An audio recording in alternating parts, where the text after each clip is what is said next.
He sat in the dim glow of Titan's Tower's mainframe room, rhythmic whirs and beeps echoing in the silence. For most, the day was done. But for Victor Stone, better known as Cyborg nights, like these were reserved for questions that never seemed to let go. A codebase sprawled before him, lines cascading down screens, each segment an echo from his past. His hands, more Teflon than skin, hovered above the interface. Tonight the question wouldn't leave him. Could he rewrite his own origin code? It wasn't a technical curiosity. It was a search for identity.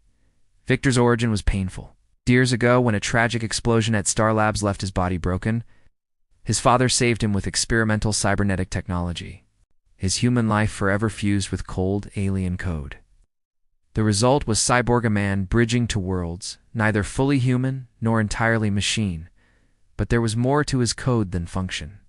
It wasn't just lines and logic. Embedded within was the story of his creation. Safety protocols, subroutines, prioritizing survival. Security measures to keep apocalypse-class technology contained. Hidden locks and planned limitations installed, perhaps out of fear or simply from a father's frantic love. Early on, he discovered just how little of his own code he actually understood. It was alien not just to him, but to the best minds around him. Silicon architectures fused with materials that defied modern science. Some of it was impossible to even read. Some parts actively resisted probing, shutting down when he tried to peer inside. But time had passed. Victor was no longer a frightened lab patient. He'd rebuilt systems after they crashed, repurposed tech to save worlds, hacked alien mainframes, and outwitted the most formidable AIs. If anyone could unlock a hidden script rewrite, something so foundational, it was him. So why did he hesitate? He zoomed in, scrolling through an inscrutable line of origin code. In it, _stone_01, priority inviolable. There were dozens of them, layered in ways that made tampering a hazard. His core protocols shaped everything: how his limbs responded, how his cognition operated under stress, even the digital heartbeat that synced his organic and synthetic halves.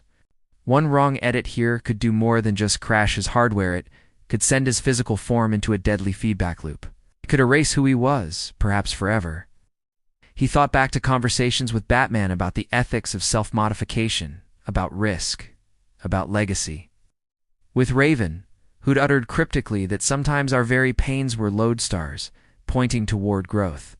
And with his father, not long before the man's final breath, warning that the code was never meant to be a prison, but a safeguard, and that, eventually, it must belong to Victor alone.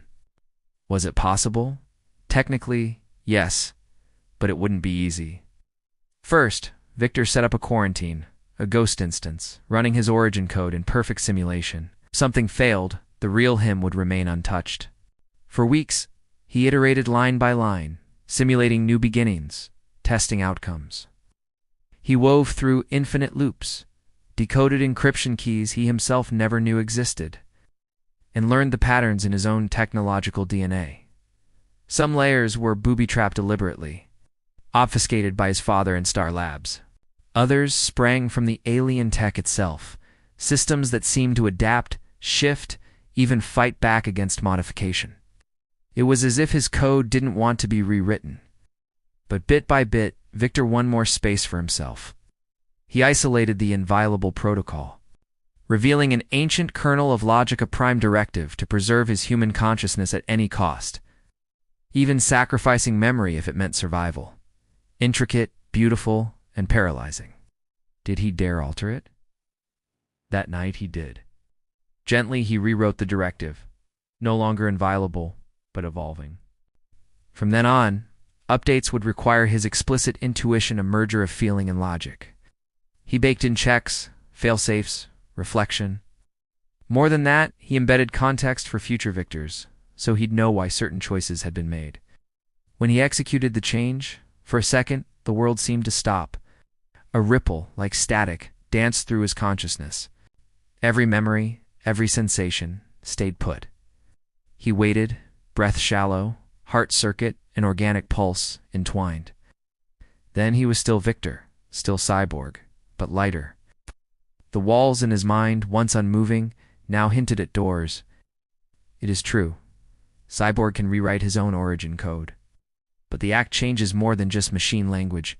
It reframes the question of who he wants to be.